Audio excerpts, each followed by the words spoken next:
Hi, I'm Lynne Nygaard. I'm the director for the Center for Mind, Brain, and Culture. I'm also faculty in the psychology department. And Dietz, would you like to introduce yourself? Sure. Hi, I'm Stout. I'm the associate director of the CMBC and associate professor in anthropology. And we're delighted today to be having a discussion with Dr. Robert N. McCauley, Bob McCauley. He's the William Rand Keenan Jr. University Professor of Philosophy and served as the founding director of the Center for Mind, Brain, and Culture starting in 2008 through 2016.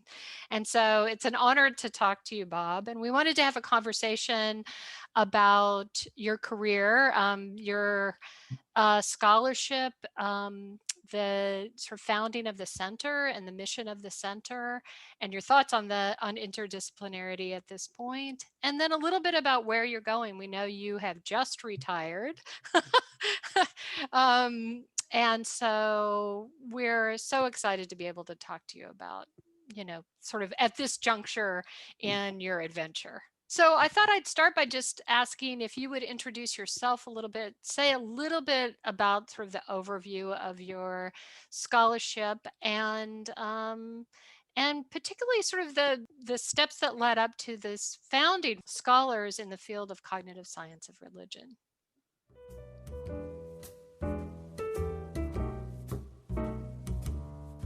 I suppose, sort of the facts and figures. Went to graduate school at the University of Chicago. Finished my PhD there in 1979. Got a job at a small college in Indianapolis, Indiana, for 4 years, and then came to Emory in 1983, and been here for 37 and a half years. And I'm now retired, I think slightly, still less than 100 hours. Excellent. Yes. We're getting you hot off the presses, right? Yeah. I suppose the intellectual story, in short, is that I've sort of always worn two hats intellectually, and that's because of a particular history. I mean, my interest started out in religion, and if you are interested in religion and you have intellectual interests in religion, you sort of end up, at least in the world that I grew up in, you sort of are in religious settings. But in the course of undergraduate and graduate education, I really got quite excited about the questions about sort of broadly explaining religion, to use the term of or the phrase that graces one of my colleagues' books. Actually, his is Religion Explained. I have had this sort of interest in broadly speaking, in a sort of scientific approach to religion, really since undergraduate school. That's in part, well, in large part, because of the influence of a great teacher, Tom Lawson, who subsequently became a dear friend and a collaborator. And I mean, Tom and I have been mixing it up now for actually almost 50 years. That's an extraordinary, it's a long journey, right? Yeah, long journey. I've known Tom as long as I've known my wife. Actually, met them both about the same time. But anyway, I went off to graduate school and wanting to study religion. I went to the Divinity School at the University of Chicago. And for folks who are unfamiliar with this, at least in those days, the Divinity School at the University of Chicago was not a place where you went to get sort of ministerial training or anything like that. This was a straightforwardly academic institution, and kind of broadly speaking, I was there to kind of get a degree in the anthropology of religion. in the field of religious studies, they typically call this the history of religions. But even in that first year that I was there, I was sort of, I should say, even in the first quarter I was there, I sort of talking about these aspirations of scientific interests in these matters. I was routinely, the routine response was always the same. I guess that's why I was routine, indeed. It was always sort of with the same tone of voice, which is to say, people would say things like, sort of look at me slightly askance and say, "Oh, you're a reductionist." And it became very clear to me very quickly that I really should not stay in the divinity school. And I've always had, and really even as a youngster, when, as I said, I mean, these sorts of interests get expressed in sort of religious settings. The most intellectually able people in the world that I grew up in were my ministers. Right. But I just decided, well, I think I really am concerned about developing a science of religion, and people are calling me a reductionist, so maybe I should just go ahead and finally do probably what dispositionally would have been appropriate from the very outset, and that is to go into philosophy. So I literally walked across the quadrangle into the philosophy department. I had taken 2 courses my first year in the philosophy department, and fared.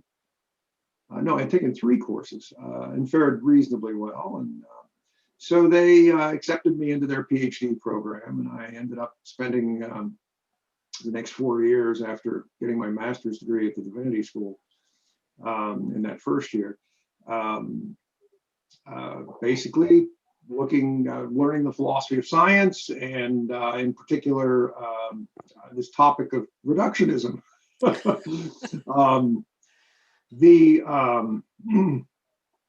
I worked with Bill Wimstadt and Alan Donegan, and Alan passed away now about 20 years ago, actually, but Bill is still one of the world's great philosophers of biology. And he introduced me, among other things, to evolutionary thinking, but also one of the really important writers on the topic of reduction in science, which really is a term used in the philosophy of science and has sort of 2 uses, and it's ambiguous because of that. One is it's in the old literature about, quote, reduction, it was used to describe what we would now call scientific progress.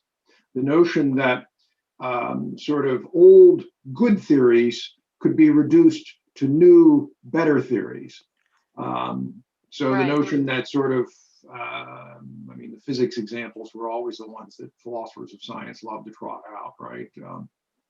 So that sort of the Newtonian insights could be preserved in the relativistic conception of the physical universe. The other sense of reduction has to do with the one that I think is probably better known and used more broadly. And this is, I think, the principal sense in which I was being accused of this. And that's what I've called cross-scientific relations. That is to say, relations between the sciences, how they hang together, and how theories in one science connect with others. This sort of view that science has a kind of hierarchical arrangement where the physical sciences are the most general and describe the broadest class of events, and that every event that is a biological event is a physical event. So in short, the biological sciences are sort of the next level up, and then sort of the psychological sciences, and then the social sciences, where there's a case to be made for why that hierarchy makes some sense, I think. A good case, actually. So I really kind of became a philosopher of cognitive science, psychology, and had been sort of doing what I knew of those fields informally on my own, and after I'd finished my PhD, I got an ACLS grant, which in the world of the sciences, you probably don't know about. This is the American Council of Learned Societies. And the grant, I think, was actually supposed to be for a semester off, but I stretched the money and took a whole year. And spent it at Purdue University studying with Roddy Roediger. Roddy's very prominent cognitive psychologist, and I sort of spent a year learning cognitive psychology, and I had a great time. My wife actually was finishing her PhD at Purdue that year, so it worked out very well. Then got the Emory job and came to Emory, and to be honest, I spent about the next 7 years as when I was an untenured assistant professor in philosophy, and then actually even once I'd gotten tenure. Basically, I think I audited a seminar in the psychology department every semester but one for about the first 7 years I was at Emory. Principally with Dick Neisser, but also Gene Winograd, Larry Barcelo, Robin Fivish, Mike Tomasello, Philippe Rochat. The only one semester that I didn't, I audited a course on evolutionary theory with Bill Murdy in the biology department. Across the time I've been at Emory, it's been about 4 times I've dropped into sort of what I call evolutionary settings to kind of keep brushed up. The most recent of which was when I audited most of Dietz's seminar a couple of years ago. I had to bail out because I had traveling to do part of the semester, but in short, I've audited a lot of courses over the years here. But throughout all of this, Lawson and I sort of always had our interests in sort of working out a viable scientific account of religious thought and behavior. And I think, I suppose it's fair to say that we were sort of envisioning what has come to be called the cognitive science of religion. And we wrote a collaborative paper, sort of a massive paper about ritual. And we kept sending it out to journals, 2 or 3 journals. And we got rejections because, among other things, correctly, the editor said, we can't publish a 65-page paper, sort of, and referees' comments would be, some would just love it and some would hate it. And, so, no editor was willing to go for it. And Tom and I just realized we needed to write a book. And so in the 80s, second half of the 1980s, I guess we started at around 87 or so, we sat down and started working on the book that became known as Rethinking Religion, Connecting Cognition and Culture. And it was sort of feeling our way in the dark.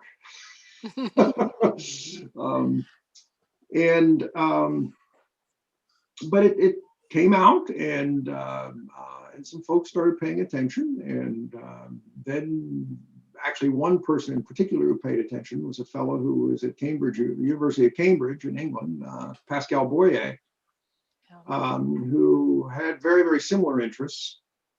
And sort of out of the blue, we started getting emails from this guy, and he invited us to Cambridge, and we got to know him, and one might say the rest is history, because of course he's subsequently gone on to publish just some fabulous books in this area, the most important of which is Religion Explained.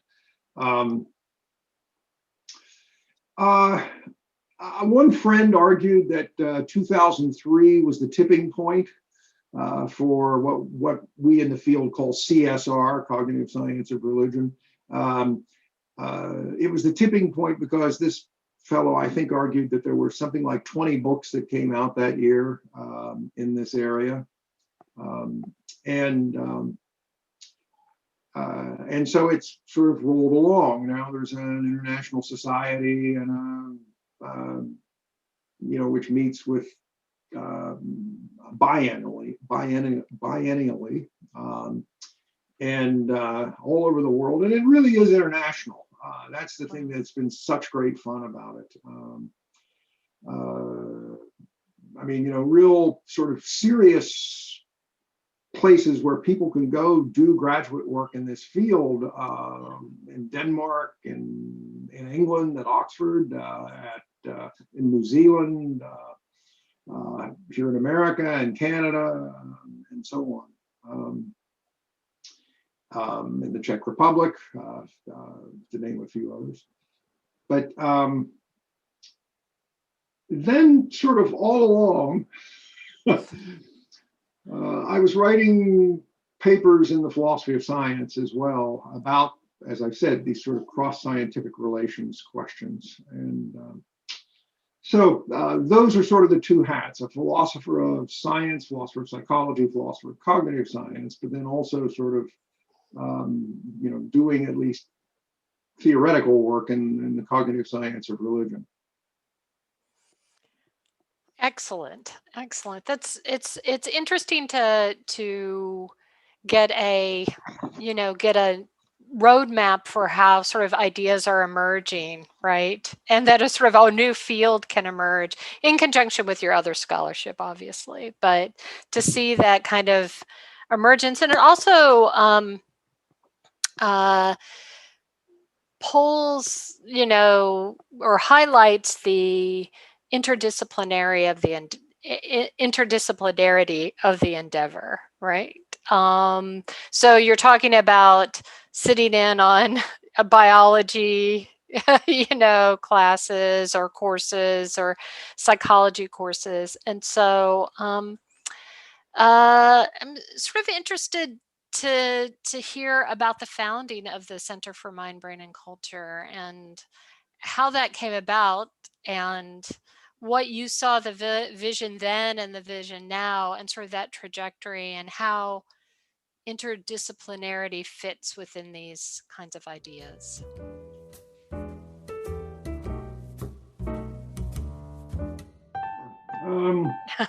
I think it's accurate to say that there was a community of faculty at Emory certainly by the mid 1990s, but I think really even in the early 90s, who had both common interests and also identities connected with cognitive science.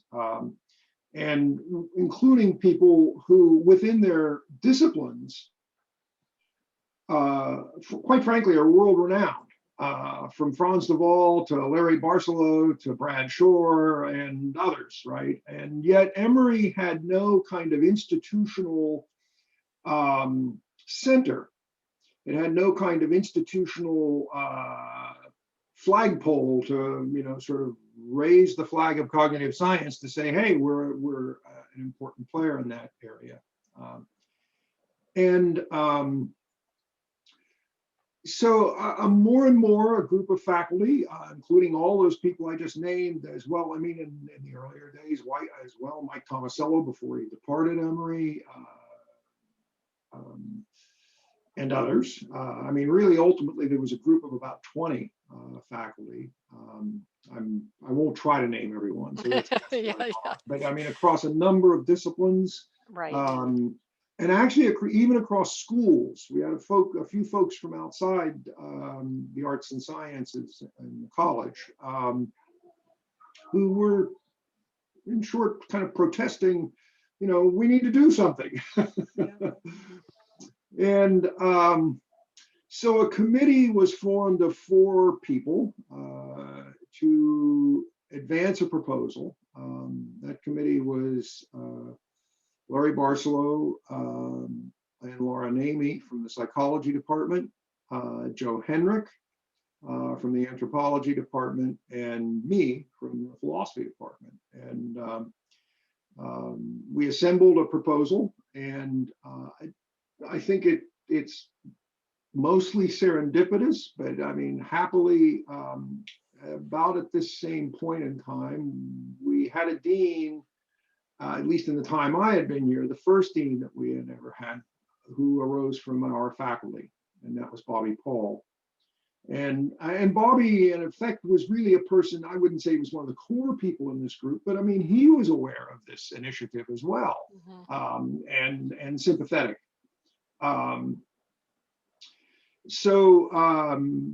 Bobby thought that this should happen once he was dean, and of course, then he had power to enable it to happen. And I give him, tremendous gratitude. I mean, I feel great gratitude and also tremendous credit for helping the CMBC to come about. Bobby's, I think it's also fair to say,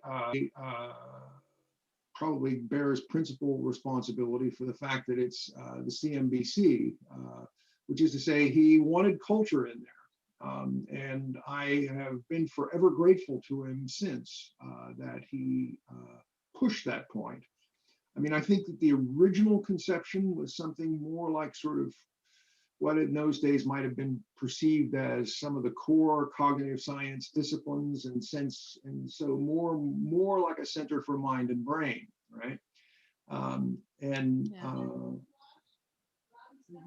That would have been, comparatively speaking, considerably more narrow, and it would have been in some ways a little short-sighted, given the direction that the cognitive sciences have gone in the subsequent 20 years.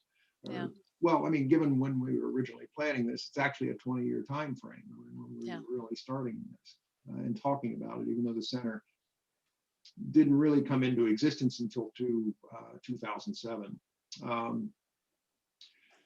So this kind of bubbled up from the faculty, and frankly, that's pretty unusual here at Emory, and especially across disciplines and across schools.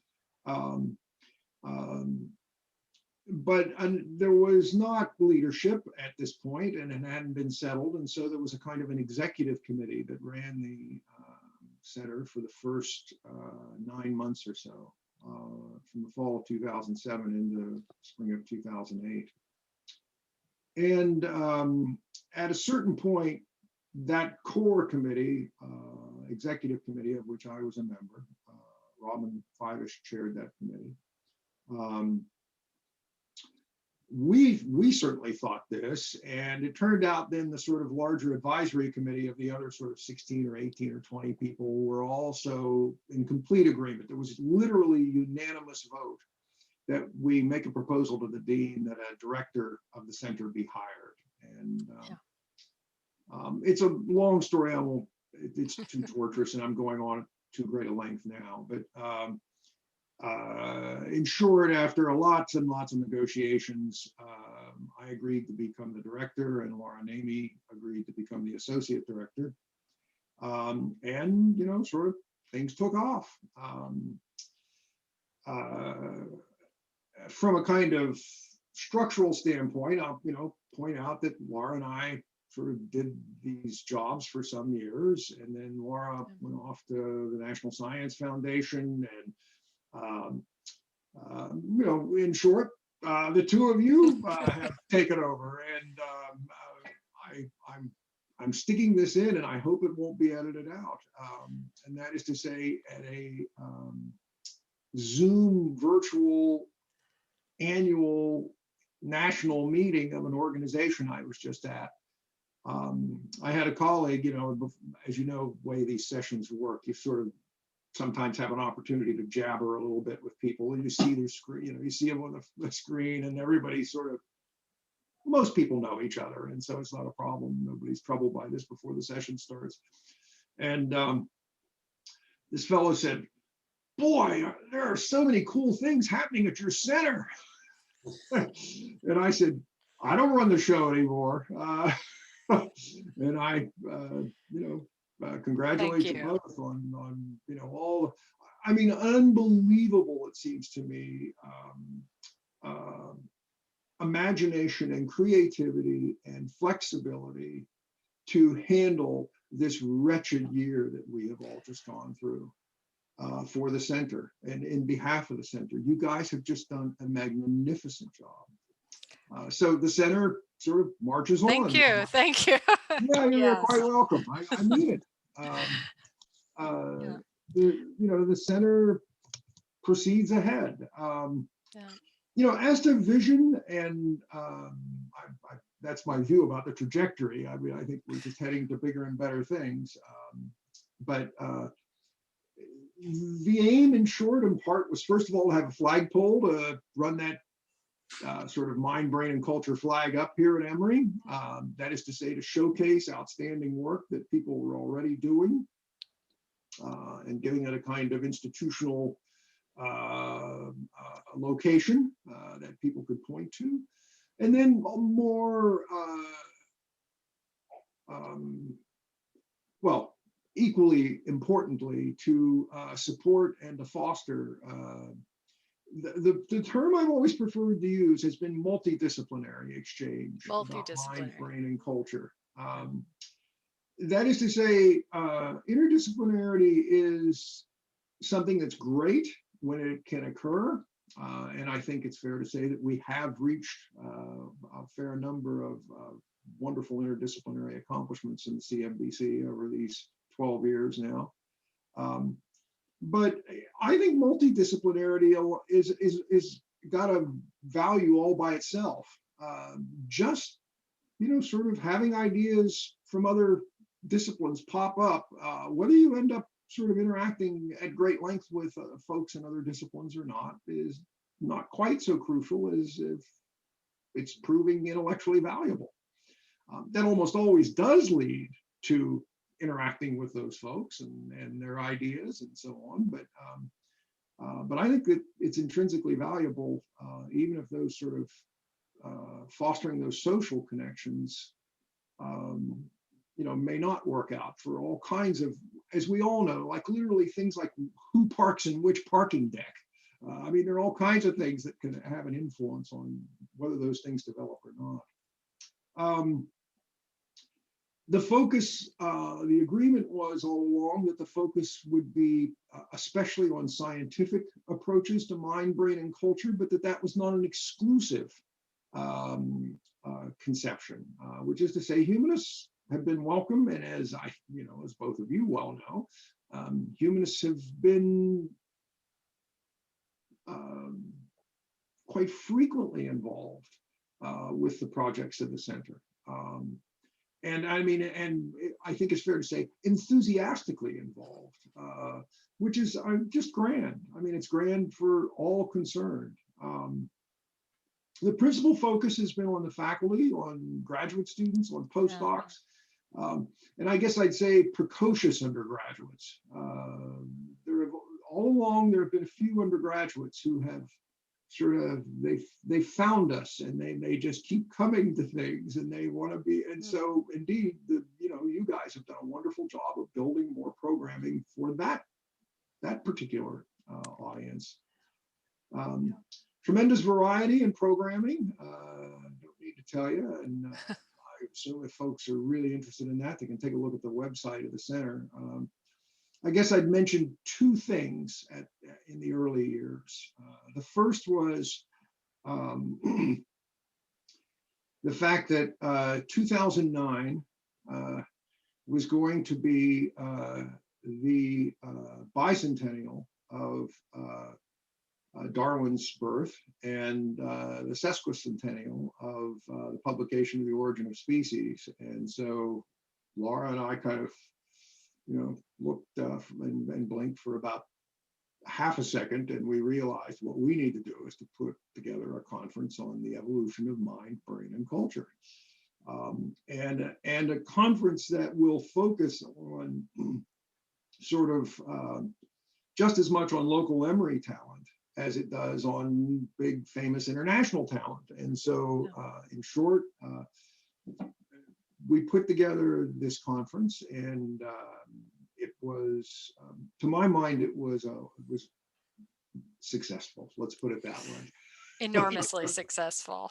Well, you know, it's very rarely that you have a whole multi-day conference where it's standing room only. People can't, there's not enough room to get into a large hall, right? It was just a really extraordinary event, series of events. Yeah. Thank you. Yeah, that was the year that I arrived at Emory. So made a big impression on me. Yeah, I mean, we just had terrific people here, and I also love the notion that the theme of evolution was in at sort of the ground floor, because that's what I was alluding to when I was talking about sort of a notion of how some of us might have initially conceived of something closer to a center for mind and brain, but Bobby putting in culture, and of course putting in culture has also, because of the direction of so much scientific study of culture, has just absolutely inserted the concept of evolution and evolutionary theorizing. Yeah, it was a terrific conference. I had a ball. And I mean, I was dealing with all the details of, when the coffee was going to be served and everything else. That's right. That's right. The other programming point to make was about the development of the graduate certificate program. We wanted to have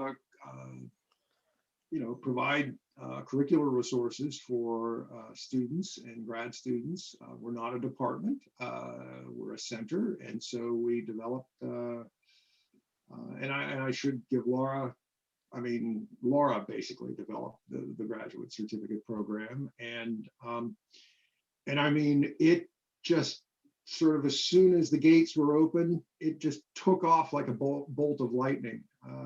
And it has remained consistently healthy. I mean, I don't want to overstate it, but it has been consistently healthy, which is to say, graduate students find out about this and they come to the center and they get involved and they pursue this certificate. And I mean, within like the first 2 or 3 years, we had students from 9 different departments. Right. It was, and as I know the two of you know, having, you're the folks who run this show now and run that particular part of the programming, even the requirement that students take MBC 600 for 2 semesters, it just turned out wonderfully, which is to say, it makes this small community. People always bring, I mean, they're dying to sort of show you the stuff that they think is absolutely the most interesting thing that is coming out of their field or that they've discovered in some other field. And of course, their judgment is always good. Sometimes it's spectacular. And so you just have these meetings where you're, meeting with these folks once a month for a year. And it's built a community. It's fostered all kinds of connections between graduate students and faculty across the departmental lines. And these students have been incredibly successful. Yes. And I mean, this is not a point that should be underplayed. I mean, we're in tough times and we're heading into tougher times. I suppose I should say, you're heading into tougher times. But the notion that graduate students can come out with a sort of university credential that gives a clear indication of their interdisciplinary interests and their interdisciplinary competence with regard to these topics, I think is a tremendous asset in an incredibly competitive job market. Well, current status, future prospects. I mean, as a practical point, in universities, departments rule. There isn't any question about that, and I don't think that's likely to change. There may be a lot of departmental consolidation in a lot of institutions. I don't think it's likely at Emory, but lots of places. And, is that a bad thing? I know, I don't think that's a bad thing. I understand why universities are structured this way. And moreover, there isn't any interdisciplinarity, there isn't any multidisciplinarity if there isn't first and foremost disciplinarity. Which is to say that one of the reasons for example, MBC 600 is such a wonderful experience. It's because you've got people coming from 4 or 5 different disciplines. And they've got sort of different histories, different dominant perspectives and theories, different methods, different forms of evidence. And then they all have to start mixing it up with one another. And, negotiating lots of very important epistemological issues.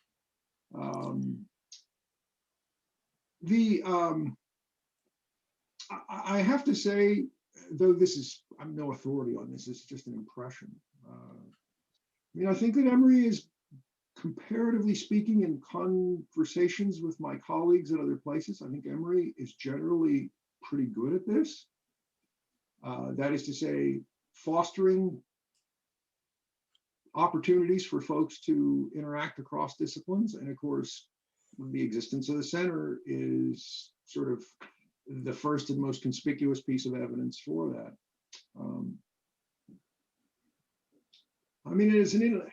With regard to sort of intellectual prospects, cognitive science, which I still think is not an inappropriate way of sort of providing a kind of short phrase to capture what the CMBC is about. But cognitive science in its broadest sense, Dietz is an archaeologist after all, is a multidisciplinary enterprise in its origins and in its workings, and it seems to be to the core. And if they're certainly one of the, I think, important morals in the history of science is that it's just this kind of opportunity to sometimes sort of have these kinds of cross-disciplinary fertilization that has oftentimes been absolutely pivotal in the development of certain sciences. I suppose a couple of famous examples would be Wegener's theory of continental drift. Wegener was not a geologist. He was a meteorologist. He was an expert about climate and the weather. Francis Crick. Francis Crick was a physicist, and yet he was integrally involved, along with James Watson, in developing the model of DNA.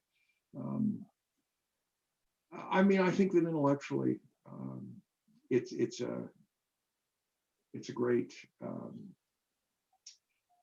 a great resource to have centers like the CMBC, to have places where people cross paths from different disciplines and find that they have common interests. And as you all know, part of the programming that we developed and that you have continued has been at times to, in short, introduce people to each other who didn't even know they had common interests. Right. And that has produced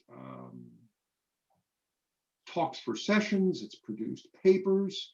I don't know if we can claim that it's produced any books yet in terms of our efforts, but I know it's done the first two. Yeah. As well as some long-lasting and interesting friendships.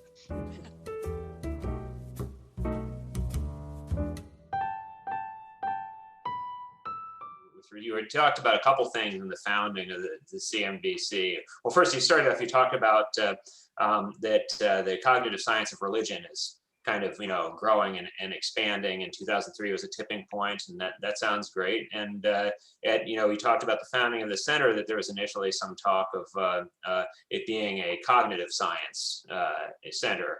And I just find that sort of interesting to think about. But then Bobby Paul, insisted on the culture aspect of it. And I know that there's been kind of some introspection recently in the cognitive science literature about whether it really is carrying on the sort of multidisciplinary perspective that it was founded on, and in particular, it's been kind of taken over by psychology, or whether it's lacking in a core theory. and then you say, well, a center is like the CMBC. Then, I mean, are there a lot of centers like the CMBC where you really are having not just the mind and brain focus, but also bringing the culture in there and some of the original founding disciplines like anthropology still being involved in this multidisciplinary enterprise? There are some centers that still do that, that do that, and I shouldn't say still do that have been doing it all along. I mean, actually, the director of the center at Boston University is the person who made the comment to me about how spectacularly you guys are doing. He didn't realize he was talking about you, but he was. There is a center at UCLA. There are a few others out there that I know about. I think that I'm inclined to a sort of pretty pluralistic view about explanation in science, and the sort of inevitable fragmentary character of science, which is to say that science is always in the making. It's always partial in its explanations.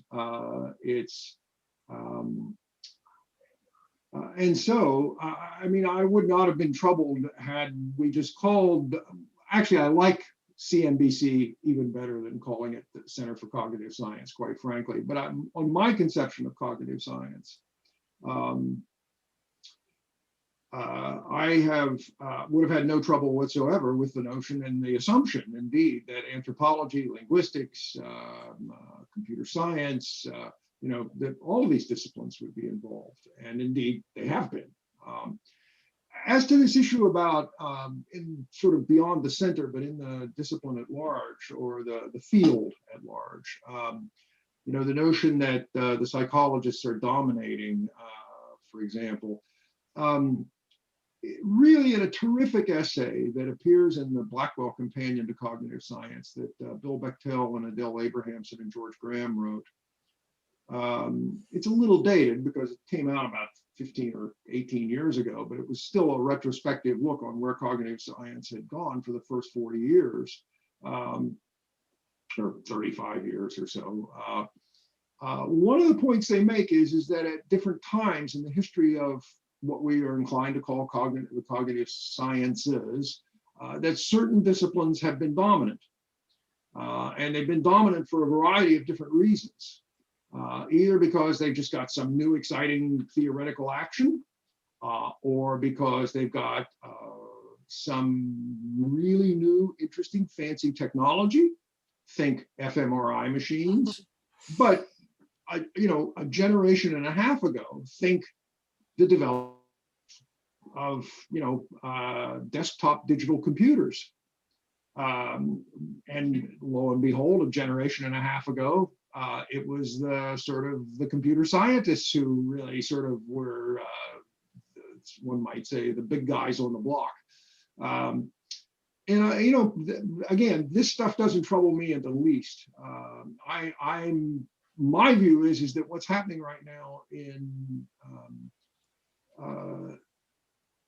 these fields is that new work on evolutionary topics is becoming another major player on the block, let's put it that way. Why? Well, because there's lots of really smart, able people developing really interesting ideas and finding out fascinating ways to test them. I'm going to embarrass him, but I include Dietz in this group. There's me too. Yeah, exactly. I know.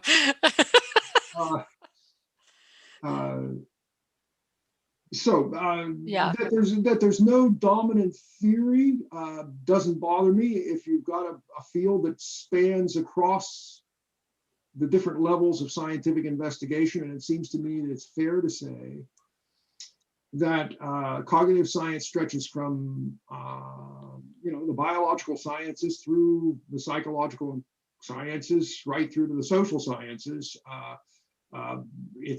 It's not any shock that there isn't a dominant theory. I think that's probably just fine. I mean, in my work in the philosophy of science, going all the way back, one of the sort of a phrase that I don't know, I may have coined this phrase, but it's this to describe a position, and that is what I've called explanatory pluralism. All the way back in a paper from, I think it's 1986.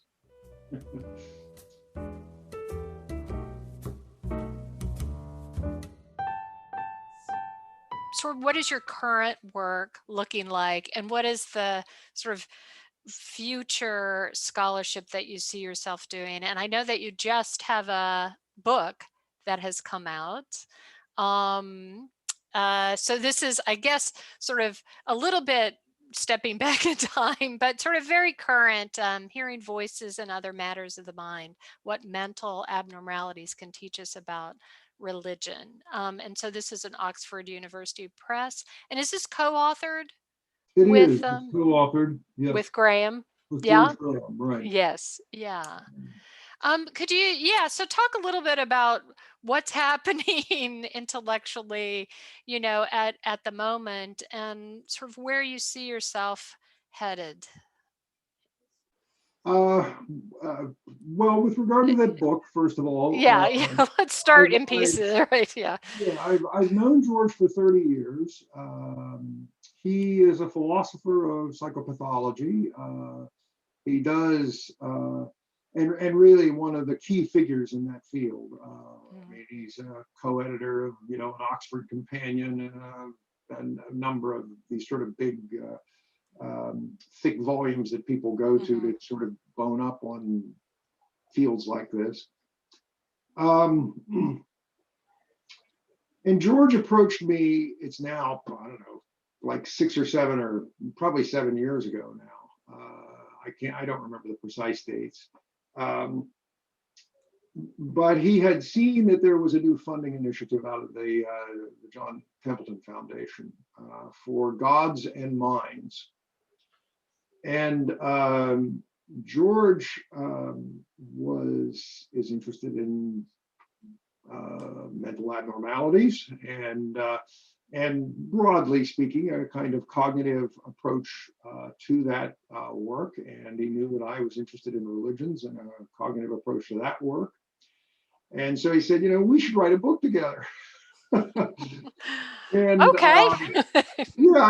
After thinking about it for a while, I agreed, and we applied, and we, got the support for which I'm happy to say this, likewise on such an occasion as this.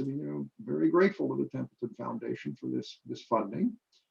It enabled us, in short, to put this book together over about a 3 or 4 year period. We regard it as very much a kind of preliminary foray into looking at the ways in which the study of mental abnormalities and religion and cognition broadly can be mutually enriching. What we were interested in was features of cognition that seem to be that have a pretty deep root in our species' evolutionary history, and that seem to be involved, whether we're talking about sort of everyday cognition or religious cognition, which is, of course, one of the theses I've defended for 30 years now, and that is that, in short, in almost every regard, there's not anything terribly special about religious cognition. It's just normal cognition in a particular kind of domain. And likewise, with regard to certain mental abnormalities. So to kind of explore whether or not we can sort of pay up on that promissory note of the possibilities for mutual enrichment, the 4 core chapters of the book look at 4 types of phenomena. One is hearing voices. That's the second chapter of the book.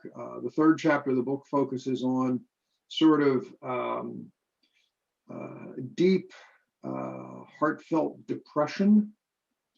The third looks at the phenomenon of what is known as scrupulosity.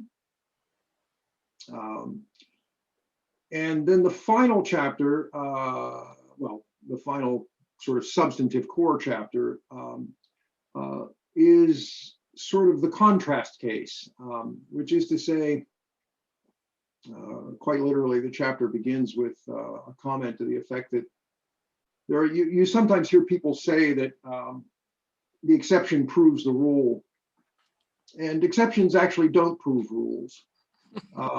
That's a quite misleading comment to make, and it's just a sort of way that some academics kind of fly across a topic. But there's only one sense in which it seems to me at all possible that an exception can prove a rule, and that it is if the rule itself provides the basis for explaining why the exception is an exception. And so we try to make that case with regard to autism and religiosity. And in short, to argue that if one correct description of at least one prominent feature of autistic spectrum disorders is a certain kind of difficulty with managing, broadly speaking, what are called theory of mind issues. And if the cognitive science of religion is right, that sort of deploying theory of mind plays a pretty pivotal role in an awful lot of religious cognition, then there's reasons to expect that there would at least be some kind of problems that could arise there. And exactly what form those problems take and so on is looked at some length.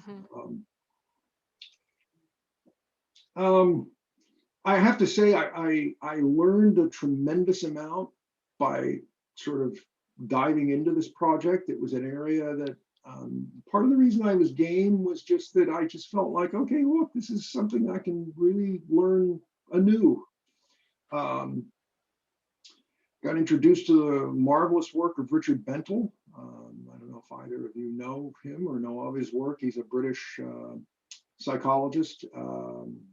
Wrote a book called Madness Explained that won the British Psychological Association's award for the best book of the year about, I don't know, 15 years ago. But Bentel is another person who is unequivocally committed to the view that, broadly speaking, the cognitive sciences are going to provide tools to help people understand mental abnormalities, including hearing voices. He also has done a huge amount of the empirical research, experimental research that, I mean, it's just fascinating because, I mean, part of what you start seeing is and what George and I argue is that in effect, there are sort of three continua between sort of normal cognition and religious cognition. That's the project of this cognitive science of religion. Between normal cognition and forms of mental illness and psychological disorders. That's largely the project of Bentel and of George Graham. And then finally, between religious cognition and psychological disorders, and that's the project of our book. I mean, most people don't know, for example, that Mother Teresa was sort of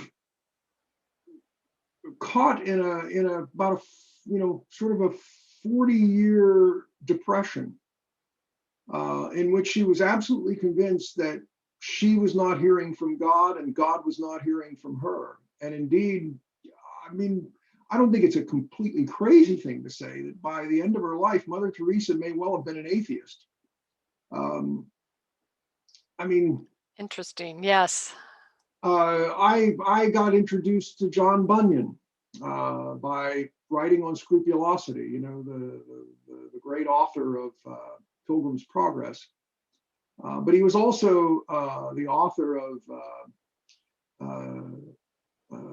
Grace Abounding Among the Chief Among Sinners. What an astonishing title. I'm trying to parse it. Yeah. Well, I hardly recommend the book. It's a little 100-page book or so, but what you see is this guy, in short, suffered from profound scrupulosity. In the course of those 100 pages, he probably jumps back and forth, tacking back and forth between the notion that he's the chief among sinners to the fact that he has been saved by grace. And, every time there's the slightest little doubt that, pops up, he tacks back in the other direction and realizes, among other things, he's failed to carry out certain rituals correctly, or he's entertained a particular thought. This leads to another whole dimension of this so-called thought-action fusion, which is connected with OCD and connected with scrupulosity, right? And in short, actually, in one of the memoirs of a patient of OCD that I read, rather glib comment, but he sort of said that scrupulosity was OCD plus Jesus. The point is religion simultaneously provides lots of sort of material for folks who see the world this way, the carrying out of rituals as a way of sort of managing and keeping a world predictable, but recognizing that as soon as the ritual's done, the problem pops up all over again, and we go through this cycle over and over and over of obsessions and compulsions. But in addition, and one of the things that we argue is that religions can also provide a means for at least potentially sort of domesticating OCD. That is to say, they can provide a culturally acceptable context in which sort of at least, surely not the most extreme cases, but that plenty of cases, and one might argue Bunyan, and I think it's not only we who've argued this, but also other people, Martin Luther, are people who used what one scholar has called the Protestant order of salvation to sort of render their scrupulosity and their OCD sort of perfectly acceptable culturally. As I said, the book is intended as a kind of suggestive set of inquiries that we hope will stimulate people to look at lots of other possibilities, that religions tend to evolve in directions that produce cultural materials, that stimulate human minds in ways that can end up resembling mental abnormalities, but that in the course of doing so, they are indeed domesticated. There's a sense in which arguably religious rituals make everybody look like they have OCD, at least temporarily. If you feel this incredible urgency that you've got to do it right, you've got to do it in the right time frame, and so on. Right. And if you don't do it right, there may be consequences, right? Exactly. Yeah. Exactly. And in the final chapter of the book, where it's a kind of, okay, if we were right about this, there may be other places to go do more research. Religion's abilities to sort of create psychopaths. They're also called terrorists, which is to say people who have absolutely no empathy whatsoever for a certain set of targets, people who are targets, right, who they're perfectly willing and unemotional about sort of destroying. Yeah. I mean, this is an analogy. This is an analogy. Yeah, I mean, this is a resemblance that has been recognized forever. I mean, people, even religious people are clear enough about this, right? That is to say, they may not recognize it in their own system, but they certainly can spot it in other people's systems, where things that religious people do or say are things that are quite like what in other contexts we would say count as mental illness or mental disorder in some sense. That gives you an idea of sort of what we're up to in the book. Yeah, and that was published just very recently, within this last 2020, yes. 2020, Yes. a bright spot in an otherwise dreary, awful year. Yeah. There are themes in this book that seem to carry from your previous ideas, I guess, of sort of why, and this is 2011, right? Why religion is natural and science is not. Yes. Yeah.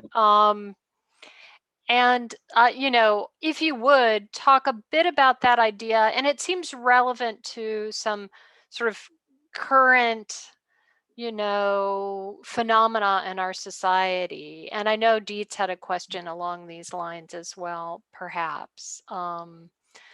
But this idea that religion is natural to, it's cognitively natural, whereas scientific thinking is not. And perhaps this can get us in trouble. I don't know. The most important link between the 2011 book and the 2020 book is this concept of what I call maturationally natural cognition. Yes. Because the kinds of systems that, in short, I'm suggesting that sort of all of these folks share are what I've called maturationally natural cognition. I coined that term and developed the concept precisely to avoid the kind of debates that rage right through the current literature. I'm thinking of, for example, reading Cecilia Hayes's Cognitive Gadgets in Dietz's seminar. And that is about origins. And right, I mean, are we nativists or are we non-nativists? Are we associationists on the one hand, or are we sort of holding to the view that there's some sort of innate blueprint? And for the purposes that I'm interested in with regard to these cultural systems and religion in particular, I'm not really that concerned finally about their origins, about what the precise story is. And I think the answer is it's surely all of the above.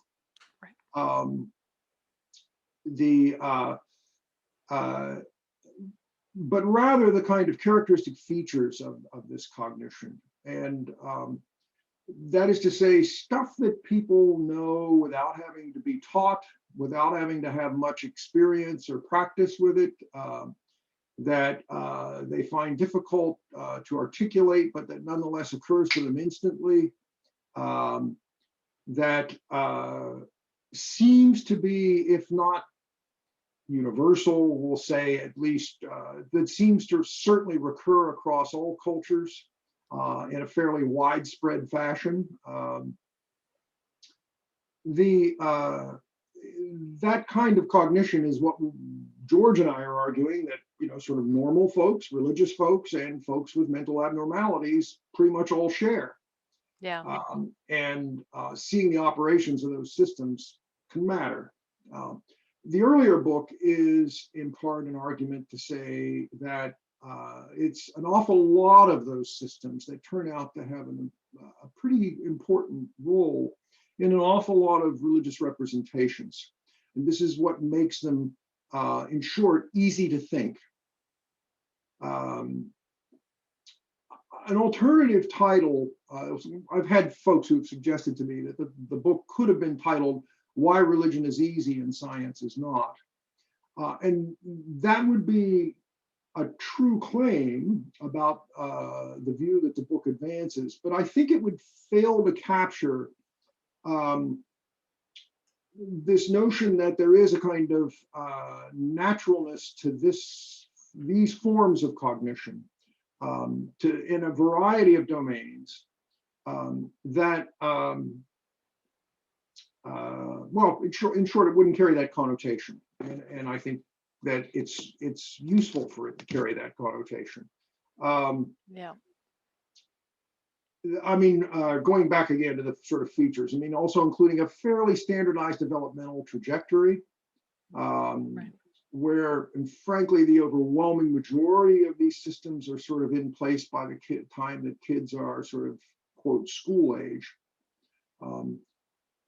To be straightforward about it, a footnote there, and that is, in the midst of our conversation, you've asked me about where I might be going next, and that's a key part of where I'm going to go next if I go anywhere. And that is that it seems to me that science and more broadly education of the sort that we do in schools is turns precisely not, for the most part, on these capacities. That's why you've got to go to school. That's why you've got to learn very, very special sorts of forms of knowledge and skill and develop expertise to do science. These are not things that come easily, and I would argue they're not things that come naturally. Science is cognitively unnatural in this regard, or at least an awful lot of it is. I want to caution. I've learned this. I say it in the book as well. These are comparative comments. It's not to say that there's nothing natural about science. Mm-hmm. And it's not to say that there's nothing unnatural about religion, because in each case, there are natural things about science and there are unnatural things about religion. But comparatively speaking, there's a kind of important imbalance in each case for one form of cognition or the other. I mean, for example, with regard to science, I mean, part of what science is about is formulating hypotheses, coming up with theories. And I think that we're natural theory producers. The notion that we have to have lots and lots of contrary evidence to sort of bag a theory turns out to be, in some sense, that's not a misleading comment about institutional science, but at the individual level, we hit a single anomaly. We're already starting to theorize. Why did we hit this anomaly? If an experiment doesn't come out the way we thought it should have come out, gee, maybe I need to revise my hypothesis in some way or other. Or maybe there's a completely alternative story to be told. You don't need 46 refutations. Even the suggestion of even the possibility of one is enough to sort of provoke us into that kind of response. So, I mean, I think that, as I said, some aspects of scientific cognition, I think, can be described as natural.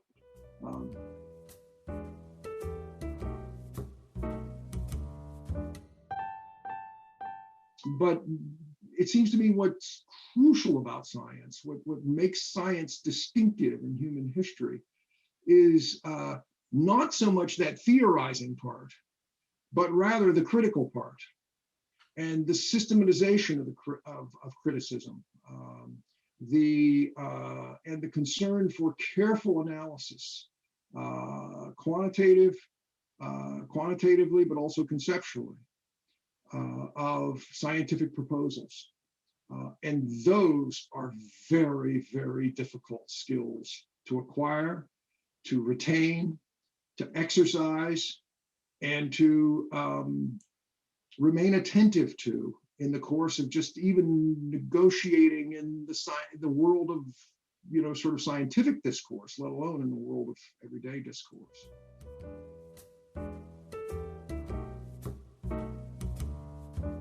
I was wondering, Bob, do you have any thoughts about that sort of interface between science and the public, or even with other disciplines within science? But I mean, we live in a time where people are pretty concerned these days about anti-science and anti-expertise types of attitudes. And if science really is this sort of culturally evolved or devised system for counteracting the way we tend to think, isn't that, how do we communicate this sort of aversive thought patterns? I know when I read about public science communication, they say things like, well, you should use anecdotes and, sort of emotionally laden language and all of it, like precisely the things that science is designed to have us not do. And then we're supposed to kind of turn around and, do you have any thoughts about how scientists can effectively talk to the public? Well, I mean, yeah, you nailed it right on the head, Dietz. But it isn't to say that scientists should be completely disregard rhetorical considerations when they're dealing with a non-scientific public. Probably not a bad idea to have the particularly choice example or the particularly powerful analogy. I mean, I think that those things probably only serve us well.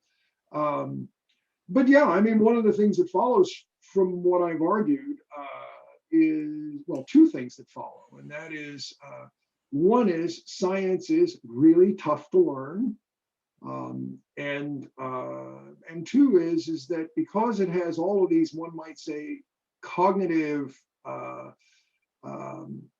liabilities, it's also a very, very sort of fragile cultural accomplishment because it's really expensive, it's really hard, it takes tremendous dedication, it takes a well-connected community of participants.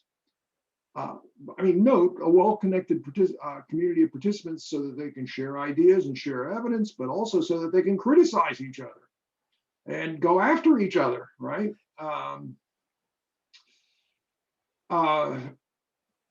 With regard to sort of how we resolve the particular problems of our times, bearing on these questions, I mean, I don't have any special answers about this. I mean, I suppose I've got some old standbys like education.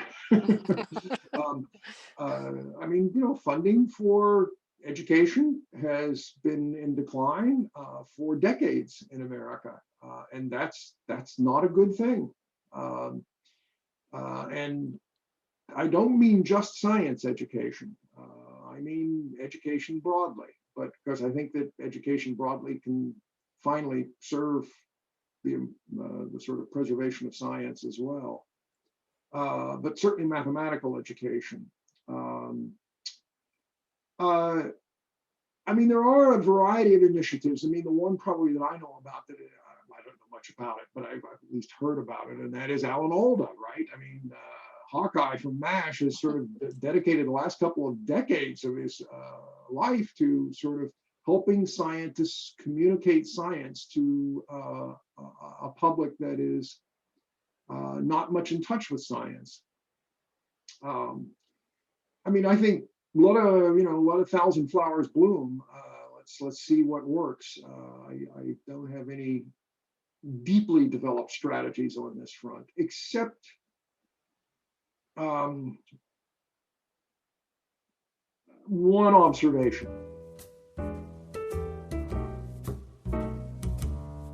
To temper the growing cultural trend toward the acquisition of knowledge by means of viewing images, in contrast to processing text, and that includes mathematical texts, right? And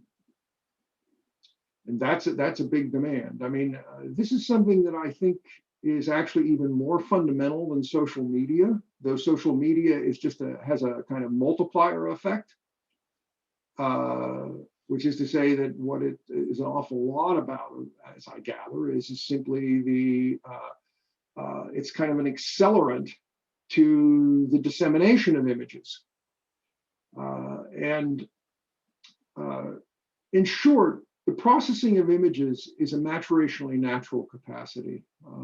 All of our basic perceptual abilities are, sort of in place really early on. In the first year or so of life, kids are getting this stuff sorted out.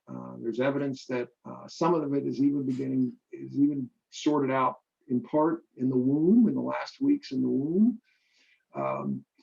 But that isn't true about processing text.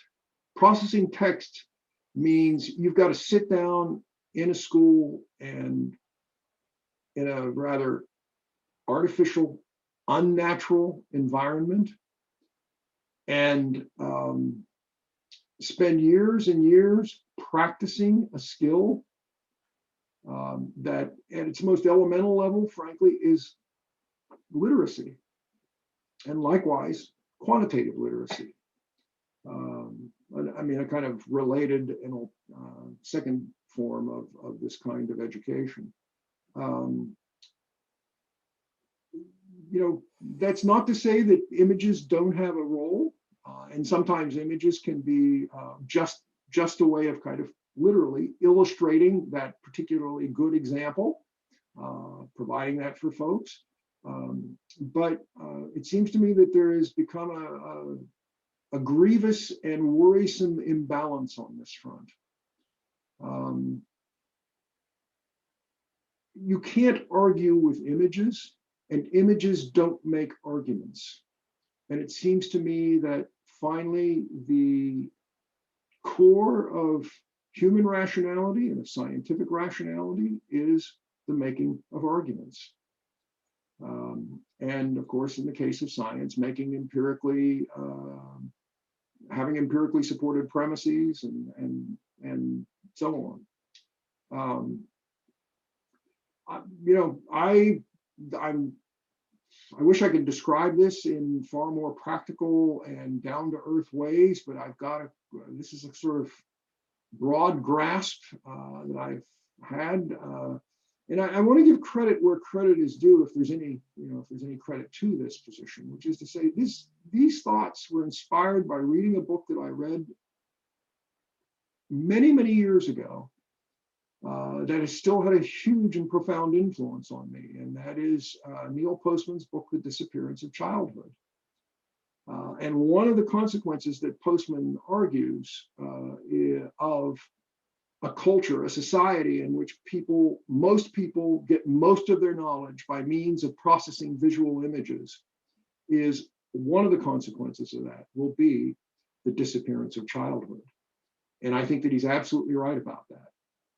And I think that we're seeing it in living color in the world we're living in, and the way the conditions for children and the perception of children and our understanding of children have changed, even in my own lifetime. I think there are a number of other consequences.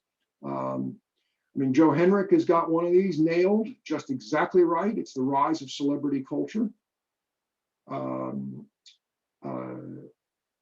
Because, again, of what I would call maturationally natural dispositions of mind, we are very, very interested in prestige. That's Henrich's argument, and I think he's absolutely right about that. It's a way, he argues, that we sort of spot who we should pay attention to in terms of who possesses important cultural knowledge. But there are all kinds of ways that you can sort of get miscued about this, and there isn't anything better for doing that than having big screens with people's faces on them, let alone if they, look fabulously rich or anything like that.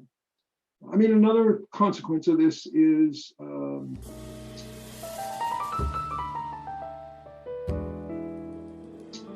the diminishment of democratic arrangements in societies, of democratic forms of government.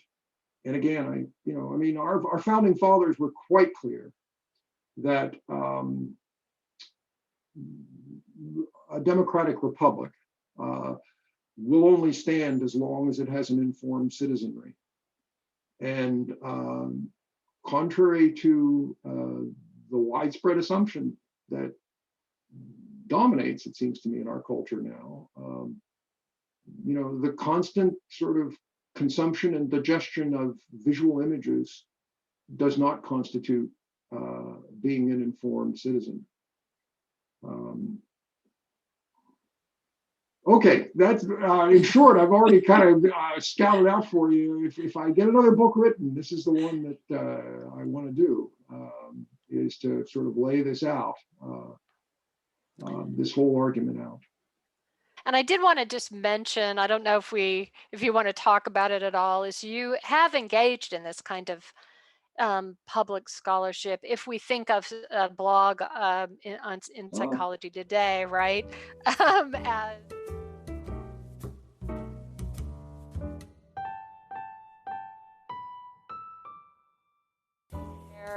you bring these sort of your scholarship into a context in which you're explaining current phenomena, or making arguments about current events, up to and including our sort of COVID, our approaches to sort of this new virus and how it manifests.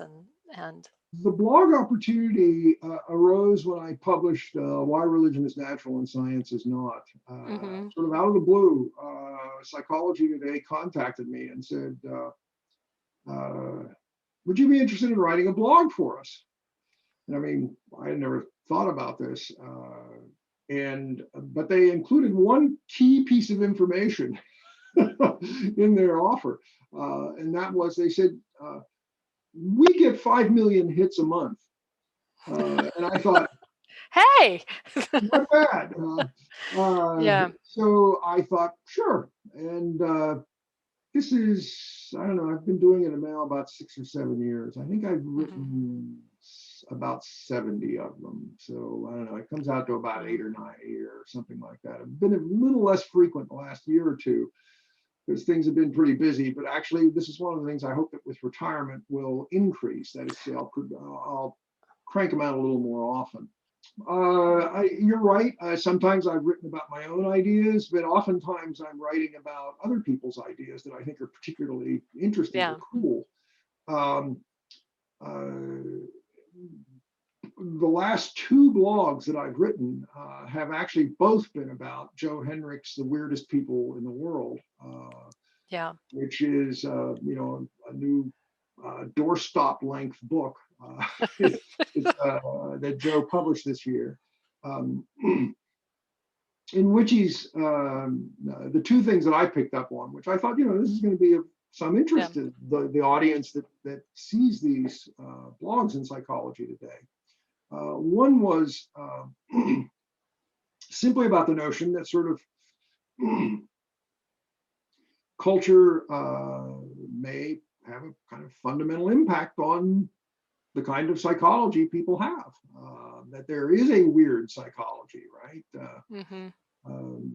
A few years back, Joe and I were speaking at a conference in Sicily.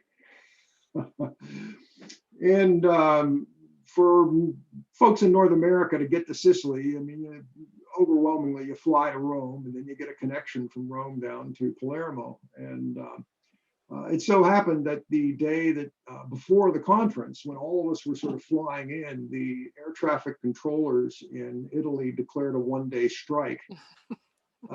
So this meant that, among other things, Joe and I could, we sat in the Rome airport, and among other things, he was telling me about a lot of the things that were in this book.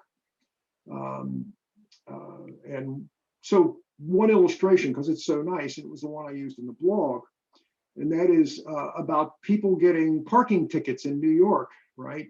Diplomats at the United Nations getting parking tickets. Joe didn't do this research. He found this research. It was carried out by some economists. Of course, these folks have diplomatic immunity, which means that they can park their cars anywhere they want, and the New York cops will give them tickets, and they ignore them, and they don't have to pay them, right? Actually, that arrangement was changed now it's more than 15 years ago. But so this is research done on sort of their parking tickets from the 1990s. Mm-hmm. But what Joe showed, emphasized about this is that it turns out that all the diplomats from weird cultures, Western, educated, industrialized, rich democracies, think Australia, Canada, places like that, Denmark, that these diplomats not only did not have unpaid parking tickets, they didn't have any parking tickets. In contrast to folks who came from non-weird cultures, diplomats who came from non-weird cultures, who in some cases were averaging more than 100 of these per diplomat. The argument that of course he's developing in the book is that weird people really are psychologically weird. Yeah. That we're all quite different psychologically. And of course, this whole book is dedicated to showing that. The second one, very quickly, is that one of the other kind of consequences of this position is that the so-called big five personality factors in social and personality psychology, Joe argues, are not the big five. They're the weird five. And that when you start looking at research that anthropologists have done in other cultures, they can't find these in populations. So that's the way some of them go. I've written one on COVID.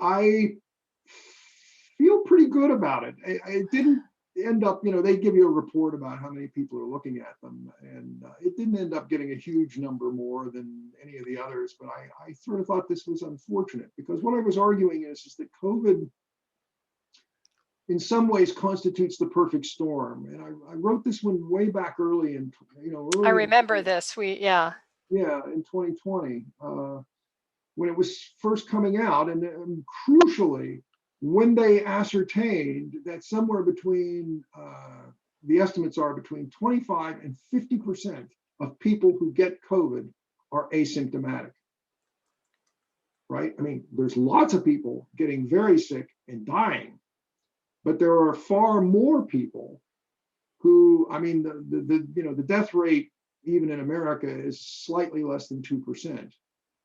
But somewhere between 25 and 50% of people who get this, in short, may not even know they've got it. Yeah.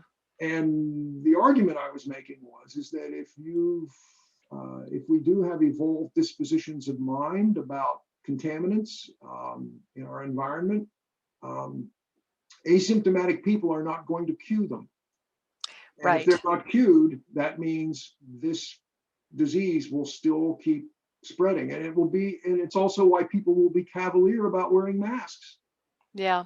And gathering and all sorts of things. If exactly. I feel fine, I'm fine to gather or whatever. Yeah, and if the people around me all seem to be feeling fine, right? Right. They're not, right. Think about, the best illustration for us, but also I suspect for most people who might ever see this video, is think about when you're on an airplane, right? And how you react if the guy sitting beside you is going, yeah, not well. Yes, right, exactly, right? Yeah. I'm sure that I've written a number of these. It's been a lot of fun, and I leave it open so people can email me. And I suppose the only other, if you're looking for these kinds of things, the only other thing the one topic that I've written on about 4 or 5 times in different angles or other over the last number of years that reliably produces email responses. And interestingly, supportive email responses is when I write about autism and religion. Interesting. Yeah. The suggestion that there's at least some sense in which even the very highest functioning autistic people are just going to find some aspects of religion, and particularly the ability to kind of carry out automatic religious inferences. Yeah. A bit problematic, a little troubling, you know. I mean, not something that comes naturally. And Right. Well, Bob, thank you so much for this conversation. And one of the reasons, obviously, that we're having this is that you've just retired, right? yes. Just retired. And I think through the course of our conversation, we've gotten an idea about where you're going and what is, what does retirement mean to you at this point? I mean, is it a change or just how do you think, if it's not too personal? No, it's not a problem. I mean, one point to make about it is that for me, there is a huge confound, and it's called COVID-19. Yeah. Which is to say that, I certainly hope to continue to do some writing. Right. And I'll certainly, one thing I've already discovered, and just even in less than 100 hours, is I do have more time to read, which is just wonderful. That's great. Yes, that's great, exactly. Yeah.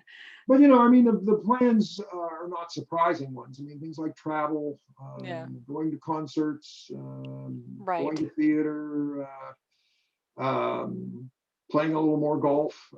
Yeah. We've not been doing any of those things. Not quite yet, right? Not quite yet. Yeah, not for Yeah. last 10 and a half months. Yeah. And so we'll see. Yeah. You asked in sort of an email you had sent, things that I might miss. And I really had thought a little bit about this some years ago and tried to kind of plan things. So, for example, being off right now, that is to say, not facing teaching again next semester, is become a normal pattern. The deal I arranged with the dean is that I had 4 consecutive springs on leave. They owed me a lot of time. Yeah. So this doesn't feel at all different. It feels just exactly like the previous 3 Right. Christmases or holiday periods have been. And I'm going into sort of being on leave now. I think next fall I'll probably feel it a lot more. Yeah.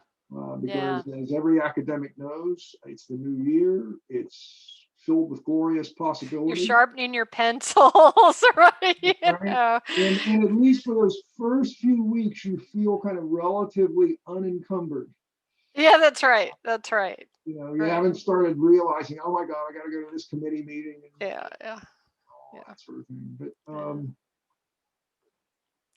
I otherwise hope that I will be able to sustain, and this was, again, the plan, right? I mean, continuing to read, getting to Emory to lectures, perhaps auditing some seminars if faculty won't be put off by that.